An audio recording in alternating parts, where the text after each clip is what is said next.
The kingdom's longing for an heir. The kingdom of Zandoro stretched across vast lands of golden fields, rolling hills, and rivers that sparkled like liquid diamonds under the sun. It was a land of prosperity, its people known for their craftsmanship, wisdom, and strength. At the heart of this great kingdom stood the magnificent obsidian palace, home to the beloved rulers, King Omori and Queen Eshe. King Omori was a leader of unparalleled strength and intelligence, a warrior whose mere presence could command an army.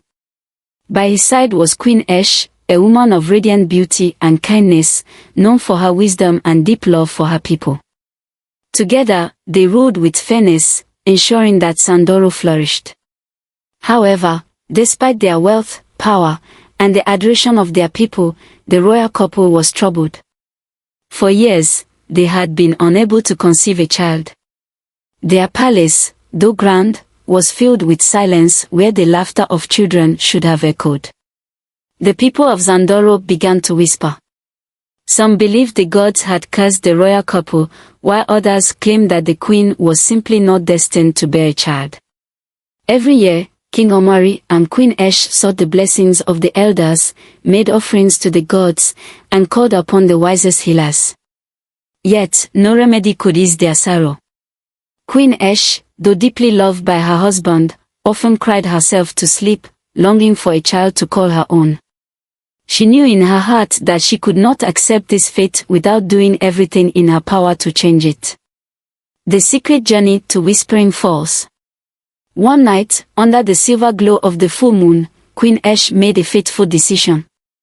She had heard of an ancient place deep in the forbidden Nyoka forest, a sacred place called the Whispering Falls. It was said that those who journeyed there with a pure heart could seek the guidance of Mother Nyoga, the spirit of fertility and life. With only a simple cloak covering her royal robes, Queen Eshe slipped out of the palace before dawn. She moved swiftly through the silent village, past the watchful gaze of the palace guards, and into the thick, shadowy forest. The journey was perilous. Twisting vines and thick fog threatened her path, and the eerie sounds of unseen creatures filled the air. But Eshe pressed on, her heart pounding with determination. After what felt like hours, she reached a hidden clearing where the Whispering Falls cascaded down a wall of black stone, its mist rising like a veil of dreams. She fell to her knees by the water's edge and cupped her hands, gathering the cool liquid in her palms. With tears streaming down her face, she whispered, "Oh, great Mother Nyoga, hear my plea. Bless me with a child, so that my home may be filled with love and laughter. Let my people rejoice, and let my heart be whole." For a moment, all was still. The wind stopped, the water calmed, and even the sounds of the forest faded into silence. Then, from the depths of the falls, the mist began to swirl, forming the shape of a towering figure. A woman emerged, her skin glowing like the golden sands of the desert, her eyes shimmering like the stars. Her long, silver hair flowed like the water itself, and when she spoke, her voice carried the weight of ancient wisdom. The prophecy of the divine twins. "Queen of Zandoro," the spirit intoned, "your prayers have been heard. The gods have chosen you to bear not one, but two sons, twin warriors of great destiny." Eshe gasped, pressing her hands to her chest. "Two sons," she whispered. Mother Nyoga nodded, her gaze firm yet kind. "Yes. They will be born with divine dreadlocks, a sign of their extraordinary power. But beware, for one of them, the younger, shall hold a strength beyond mortal men. His power will be tied to his hair. If ever his locks are cut, his strength will vanish, and darkness will threaten your kingdom." The queen trembled, absorbing the weight of these words. "How will I protect them?" she asked, desperation in her voice. Mother Nyoga extended her hand, and a small, glowing seed appeared in her palm. "Take this. Plant it in the palace gardens before your sons are born. It will grow into the tree of guardians, a symbol of their destiny. As long as the tree stands strong, so shall they." Queen Eshe took the seed, her heart swelling with hope. She bowed deeply.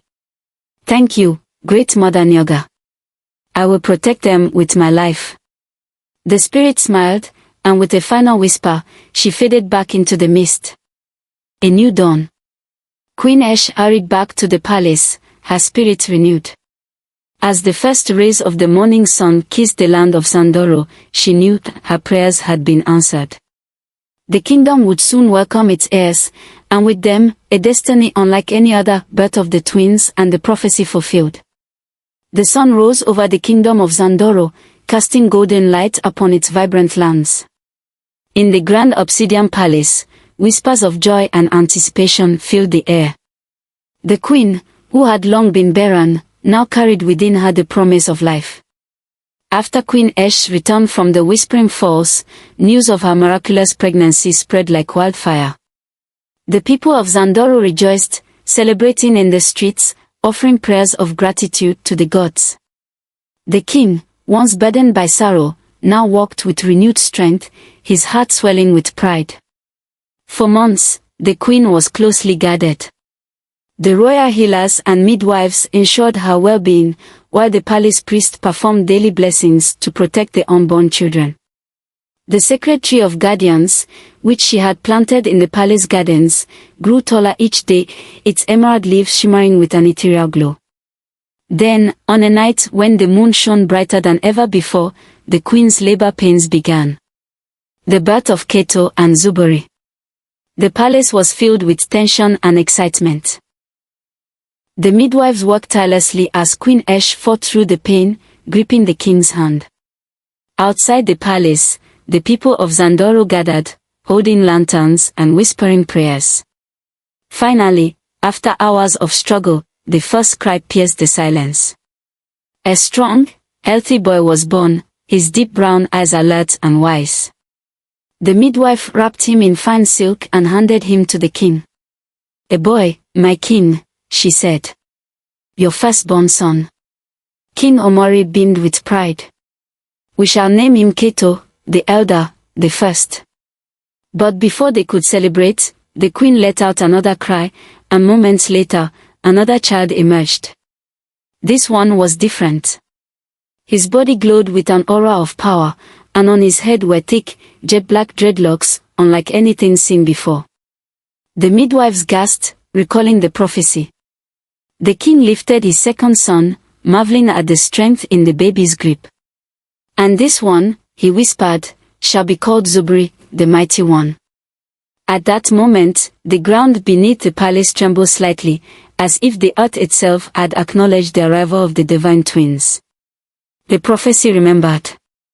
The elders gathered in the great hall the following morning, their faces serious despite the kingdom's celebrations. "This child, Zuberi, is no ordinary boy," said Elder Zuberi, the eldest and wisest among them. "The gods have marked him with power, but his strength is bound to his locks. If they are ever caught, he will lose his gift, and darkness may fall upon Zandoro." King Omori nodded solemnly. "Then we must protect him at all cost. He and his brother must be raised with wisdom and caution." The queen, holding her newborns in her arms, silently vowed to shield them from harm. The growing power of the twins. As the years passed, the twins grew into strong and remarkable boys. Kato, the elder, was intelligent beyond his years. He studied under the kingdom's greatest scholars, mastering the art of war, governance, and diplomacy. He was a strategist, able to outthink even the wisest generals. Zuberi, the younger, possessed unmatched strength. By the age of 5, he could lift boulders that grown men struggled to move. He outran the fastest horses, wrestled wild beasts, and could bend iron with his bare hands. The kingdom marveled at them both, one, a warrior in mind, the other, a warrior in body. Together, they were destined to lead Zandoro into an era of greatness. Jealousy in the shadows. But while the kingdom adored the twins, one man did not. Chief Baroka, the king's most trusted advisor, watched them with envy and resentment. He had long hoped to one day seize power, but now, with two powerful heirs in line for the throne, his ambitions were at risk.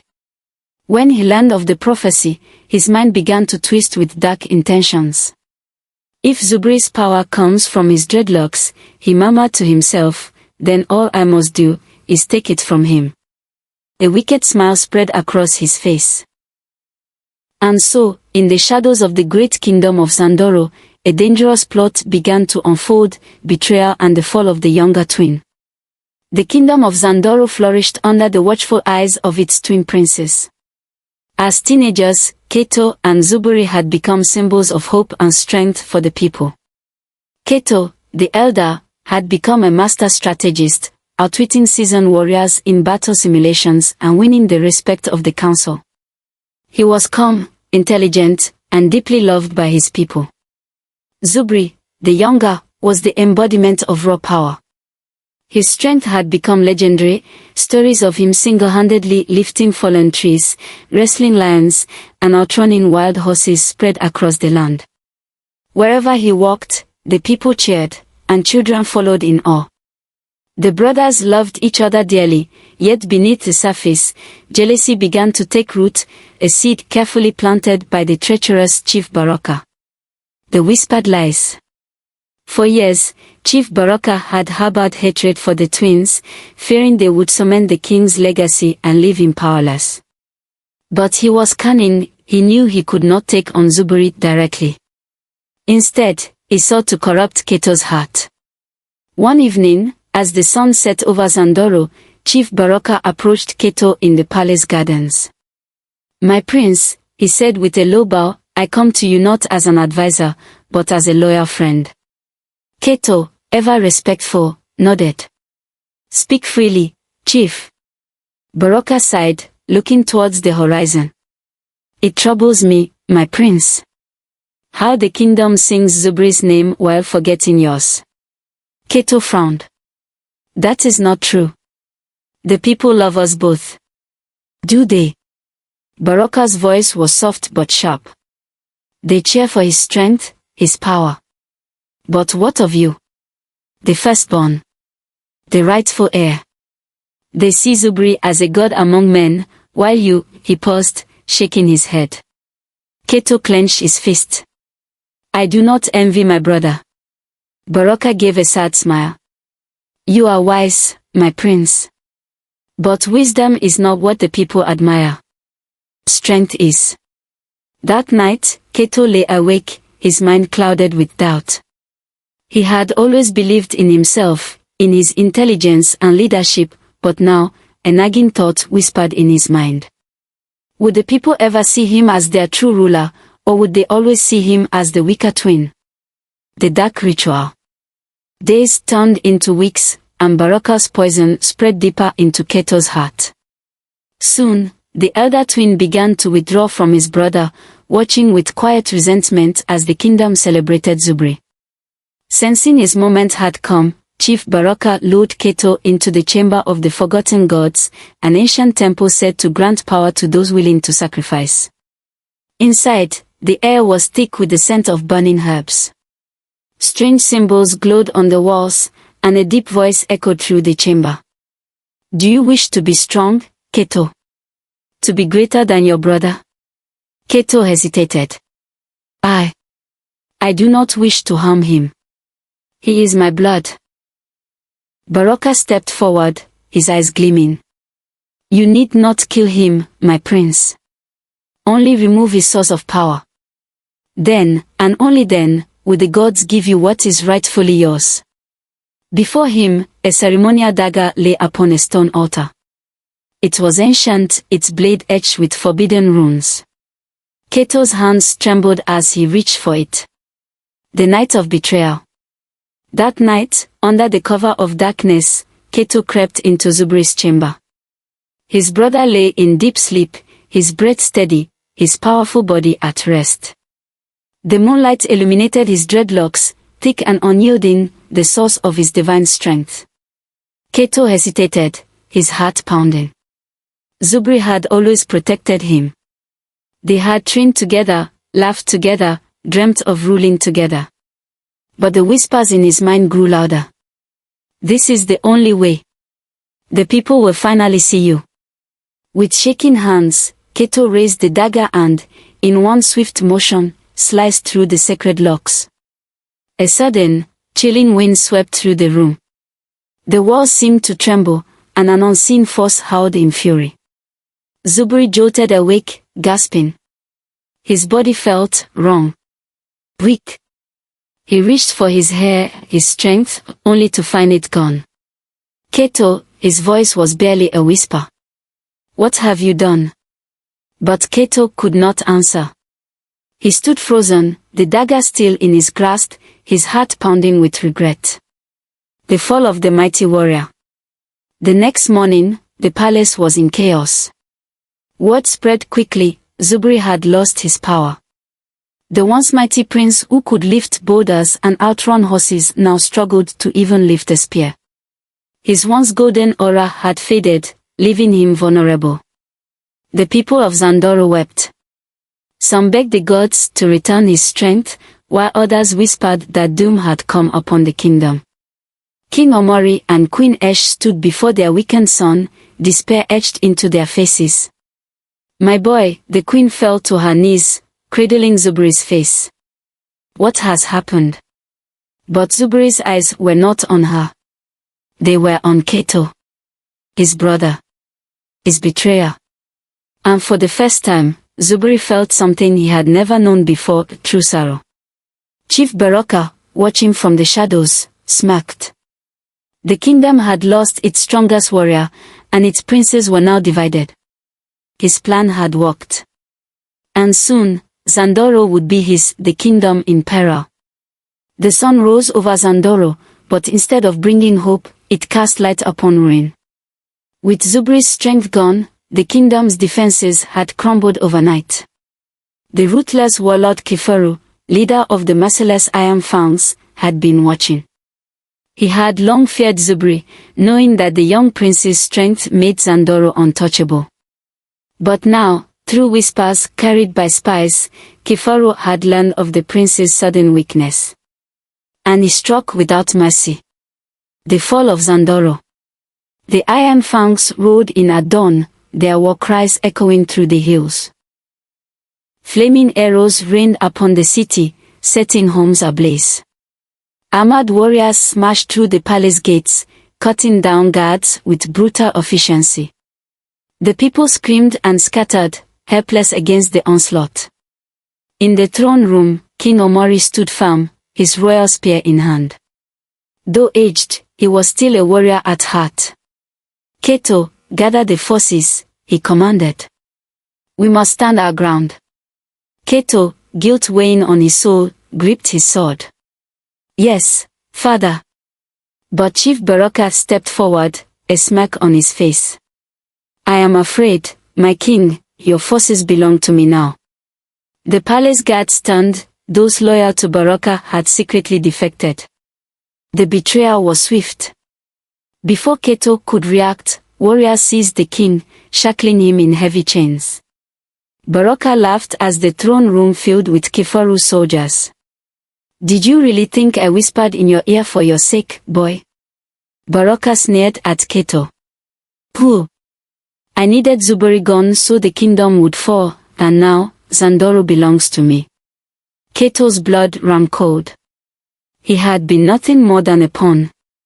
Before he could strike, Kifaru lunged forward, striking him across the chest with his massive war axe.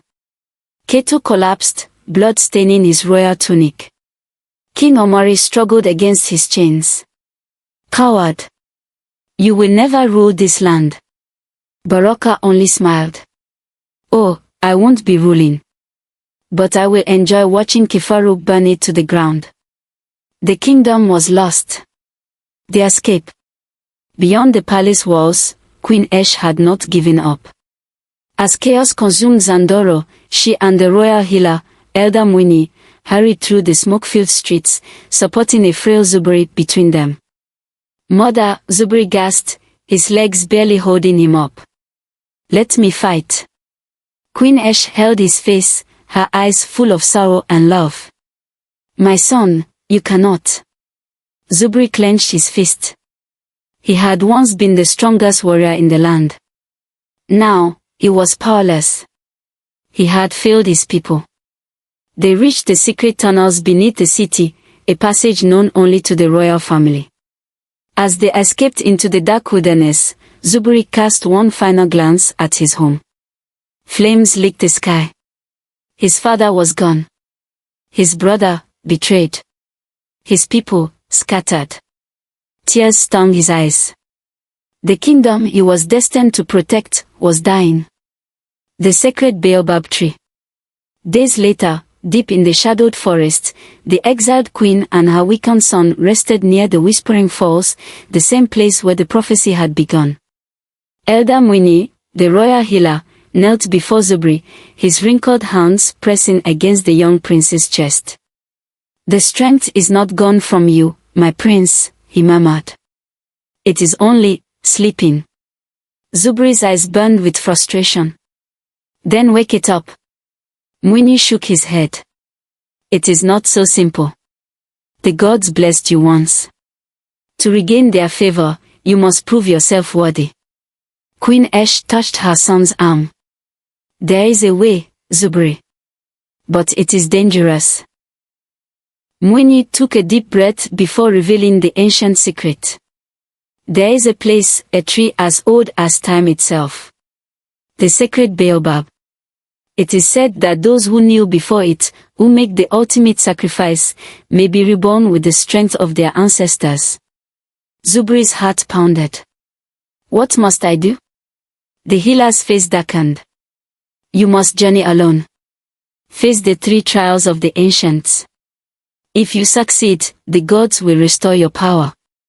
And if I fail?" Mwini's expression was grim. "Then your strength will be lost forever, and so will Zandoro." Zuberi straightened his back. The journey would be perilous. He would have to face beasts, spirits, and the weight of his own guilt. But there was no other choice. He had to reclaim his strength. He had to save his people. With determination in his heart, Zuberi took his first step toward destiny. The journey to redemption. The wind whispered through the dense jungle as Zuberi pressed forward, his body weak but his spirit unbroken. The path to the Sacred Baobab Tree was one of legend, a place where warriors were reborn or lost forever. By his side walked Grandmother Amoni, a frail yet powerful elder draped in robes woven with ancient symbols. Her eyes, sharp as a hawk's, held centuries of wisdom. "You seek strength, child," she murmured, leaning on her staff. "But strength without wisdom is an untamed fire. Are you ready to face yourself?" Zuberi swallowed hard. "I will do whatever it takes." Grandmother Amoni simply nodded. The first trial, the trial of fear. The jungle grew darker, the air heavy with an unnatural stillness. Suddenly, the ground trembled. A beast of shadows emerged from the mist, its glowing red eyes locking onto Zuberi. The creature was enormous, with the heads of a lion and a serpent, its body shifting like smoke. Grandmother Amoni's voice echoed, though her lips did not move. "The first trial is fear. Face what haunts you." Zuberi stood frozen. The shadow beast was more than just a monster, it was every doubt, every moment of helplessness he had felt since losing his strength. "You failed your people. You are nothing without your power. You will never be worthy." The voices hissed in his mind. His body screamed at him to run. But Zuberi clenched his fist. "No. Not this time." He stepped forward, staring into the beast's eyes. "I am more than my power," he whispered. "I am still Zuberi." The beast lunged, then vanished into smoke. Zuberi gasped. He had passed the first trial. Grandmother Amoni smiled. "Good. Now, we continue. The second trial, the trial of wisdom." At the edge of the jungle, they reached a vast canyon with a crumbling bridge. At the center stood a riddle carved into stone. What can be broken, but never held? Given, but never taken? Zuberi frowned. His mind raced. A weapon? No. A promise. Close. Then he saw Grandmother Amoni's knowing smile. A word, he whispered. A word can be broken, yet it is never held. A promise can be given, but never taken. The stone shimmered and split apart, revealing a sturdy bridge leading across. Zuberi had passed the second trial. The final trial, the trial of heart. At last, Zuberi arrived at the foot of the sacred Baobab tree, its colossal trunk pulsing with golden light. A voice, deep as thunder, rumbled through the air. Strength alone cannot rebuild what has been broken. Prove your heart, child of prophecy. Before him appeared Kato, or rather, a vision of his brother, weeping in chains. Will you forgive the one who betrayed you? Zuberi's breath caught in his throat. Rage flickered inside him. Kato had stolen everything from him, his power, his people, his home. But deep inside, Zuberi knew the truth. Kato was not his enemy. The real enemy was Baraka. Kifaru. Greed. Envy. Fear. Zuberi stepped forward and placed a hand on the vision's shoulder. I forgive you. Light exploded from the tree, surrounding him. The warmth of the ancestors filled his bones. His dreadlocks returned, growing long and thick, radiating a golden glow. Strength surged through his body, stronger than before. Zuberi had passed the final test. The warrior had returned. Meanwhile, back in Kifaru's war camp, Kato moved like a shadow, weaving through tents, avoiding guards. Guilt weighed on him, but he had a chance to make things right. And he would. The time for redemption had begun, the return and the final battle. The sun rose over Zandoro, but it did not shine on a kingdom of peace. Smoke choked the sky, the streets once full of laughter now lined with destruction. King Omari remained in chains, and the ruthless warlord Kifaru ruled with an iron fist, backed by the traitorous chief Baraka. But hope was not lost. A warrior had returned. The homecoming of Zuberi. Zuberi stood at the edge of the ruined kingdom, his dreadlocks flowing like golden fire. His strength had returned, not just the power in his muscles, but the wisdom in his heart. Beside him stood Grandmother Amoni, her old eyes glinting with pride. You are ready, she whispered. Zuberi nodded. For my people.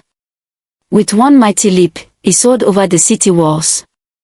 The guards barely had time to react before Zuberi crashed into the palace courtyard, sending them flying with a single sweep of his arm. The battle had begun. The fight for Zandoro.